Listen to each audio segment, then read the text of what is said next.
Annie Card again. Ayan guys, i-share ko paano pagluto ng binalay. Ayan, dahil mahal na araw sa Pilipinas at dito sa Taiwan naman ay araw ng mga patay. So guys, naisip ko lang kasi magluto ng binalay kasi sobrang miss ko na to kumain ng binalay. So napaka-easy lang naman. Pero mas maganda talaga pag fresh na gata. Pero dito kasi sa Taiwan, wala naman ng fresh na gata rito. So gumagamit tayo ng can.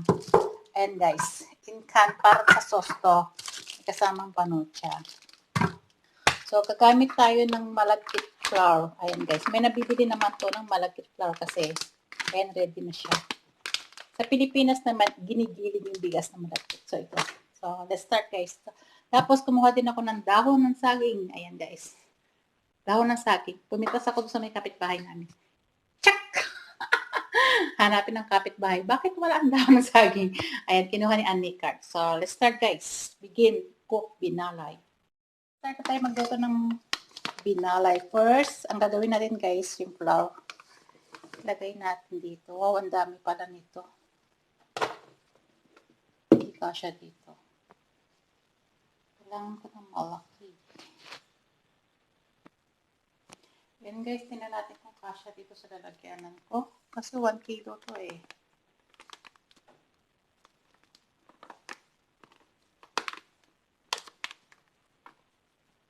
Kasya siguro yan.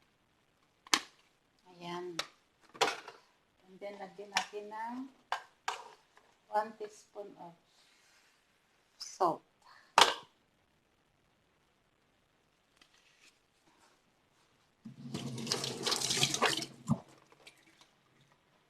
Then, halo natin guys.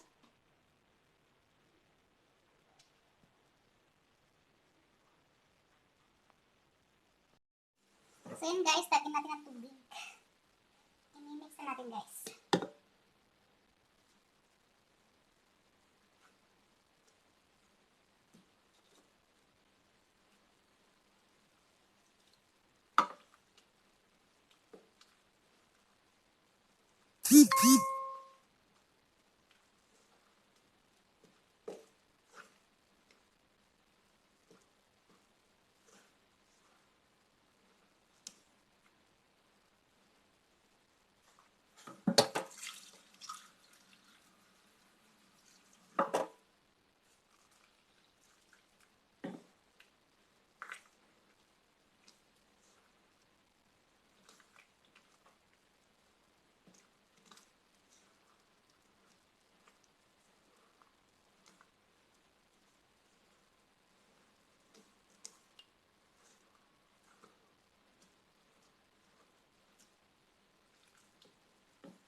Yan na siya guys. So gagawin natin guys, ipabahag natin sa dahon yan. Ito na yung malagkit. Prepare na siya. And then, dahon ng saging. So, pabalutin natin guys.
Pagyan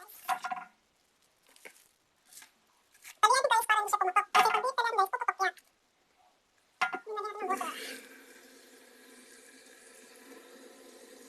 Salang na siya. So, balikan natin siya guys after 1 hour. Ayan guys, gagawa tayo ng latik or sauce para sa sauce ng binalay. Ayan. So, yung ginawa ko guys na pinarot ko sa saging, ayan guys, pinakuluan ko na siya. Ito na siya. So, mamaya, kukunin natin ito pag lumutan na. After 1 hour guys.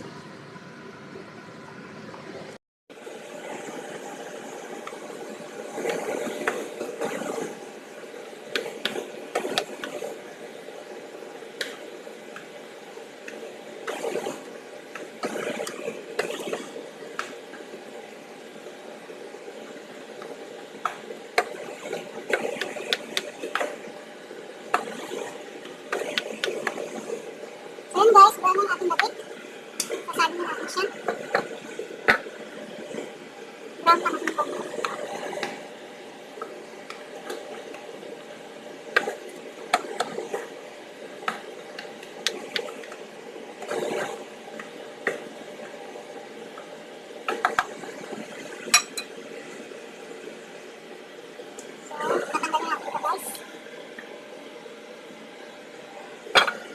So, gagamitin natin guys yung for sauce. Panot siya tawag sa amin. Sa ulo ng tawag sa inyo. So, gagawa tayo ng sauce guys. Yung konting gata guys. Tunawin natin kung panot siya.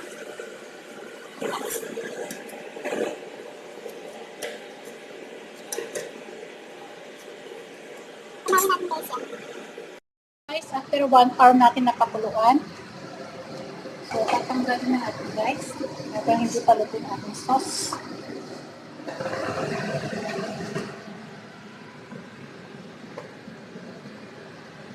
So, yun guys. Tanggalin na natin dito. I-drain na natin siya.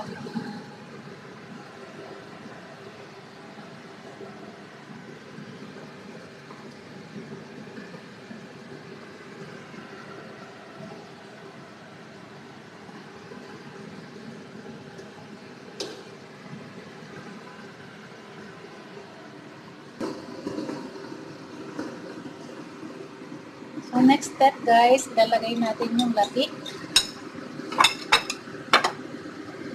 Ayan guys, yung latik, ilalagay natin.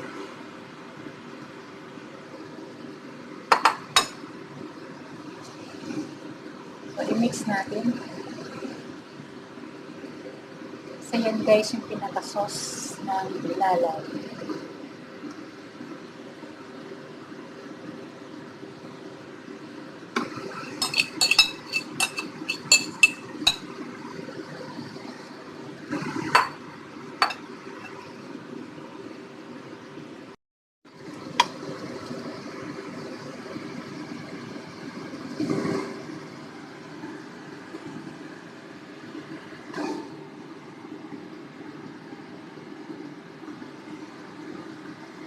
Grabe guys, sarap yung sauce.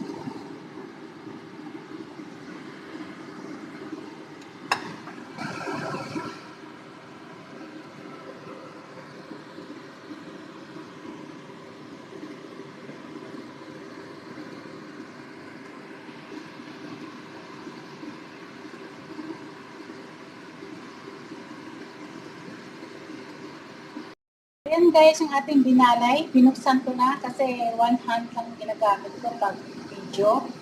So, yan. So, ang gagawin natin guys is lalagyan natin siya ng sauce. Ginawa natin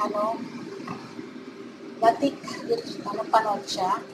So, yan guys, ito yung sauce. So, ang gagawin natin guys is lalagyan natin siya ng sauce.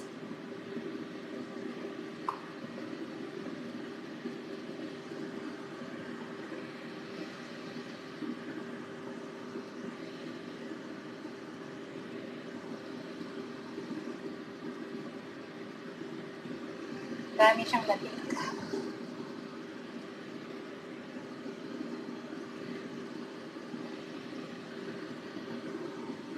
So, yan guys, tapos na ang ating binalay.